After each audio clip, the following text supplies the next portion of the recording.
Waiter threw water at a pregnant woman. He didn't know she was a biker's wife. The diner was quiet that afternoon, until a glass of water shattered the silence. Everyone froze as the young pregnant woman gasped, water dripping down her trembling hands. The waiter smirked, muttering under his breath, maybe next time, order faster. But what he didn't know was who she really was. The wife of one of the most feared yet respected bikers in the city. Within hours, the small-town diner would become the scene of an unforgettable lesson in humility, respect, and redemption. What began as a cruel act of arrogance would soon spiral into a story that the entire town would talk about for years. Because when her husband found out, no one expected what he did next. Lena, 7 months pregnant, walked into Billy's diner on a hot summer afternoon. She was exhausted from her hospital checkup and just wanted a cold drink and something to eat before heading home. The place wasn't crowded, just a few customers scattered around, mostly regulars. But the waiter, a young man named Eric, had a reputation for being rude to anyone who didn't look important. As Lena softly asked for a table near the window, Eric rolled his eyes. "You gonna order or just take up space?" he snapped. Lena, startled but calm, smiled and said, "Just a lemonade, please." He muttered something about spoiled women and stormed off. When he returned, instead of gently placing the glass down, he threw it, splashing ice-cold water all over her. Gasps filled the room. A few people stood up, but Lena just froze. Her hands clutched her belly as tears welled in her eyes. Eric crossed his arms and smirked, "Maybe next time don't act like you own the place."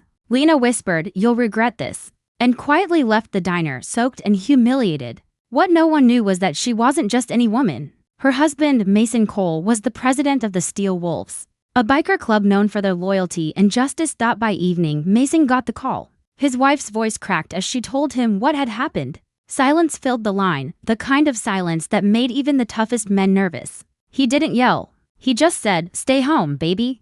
I'll handle this." The next morning, the rumble of motorcycles echoed down Main Street. One by one, over a dozen black bikes rolled to a stop outside Billy's diner. Mason led the pack, tall, broad, and silent, his leather jacket bearing the Steel Wolves insignia. Every customer inside turned to the windows as the engines went quiet. Eric, wiping tables, froze when he saw them dismount. The door swung open and Mason walked in, calm, cold, and terrifyingly composed. "You Eric?" he asked. The waiter nodded, his mouth dry. "You threw water on a woman yesterday." "My wife," Eric stammered. "Sir, I didn't mean." Before he could finish, Mason raised his hand.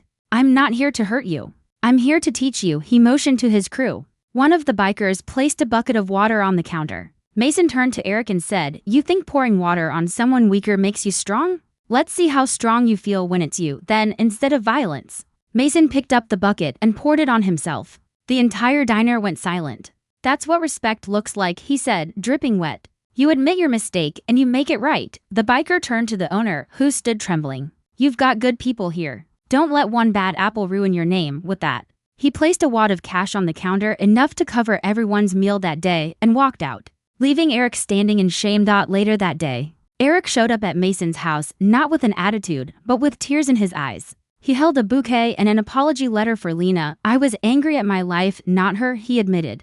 Lena smiled gently, accepting his apology. "We all make mistakes," she said softly, "but what matters is what we do after." Mason stood behind her, arms crossed but eyes kind. "You've got guts showing up here." "That's a start," he said. Eric offered to work free shifts at the diner to make up for what he'd done, and he did. Over the next few weeks, his attitude changed completely. He started treating every customer with respect, no matter how they looked or dressed. Months later, when Lena returned with her newborn son, Eric was the first to greet her, holding the door open, smiling and saying, "This one's on the house, ma'am." The story spread throughout town like wildfire. People began to see the Steel Wolves not as rebels, but as protectors of their community. And Eric, he became the most polite waiter in the county, a living reminder that a single act of kindness or cruelty can define who we truly are. Sometimes life gives us moments to prove who we really are, not through power or revenge, but through compassion and change. If this story touched your heart, share it to remind others that respect costs nothing,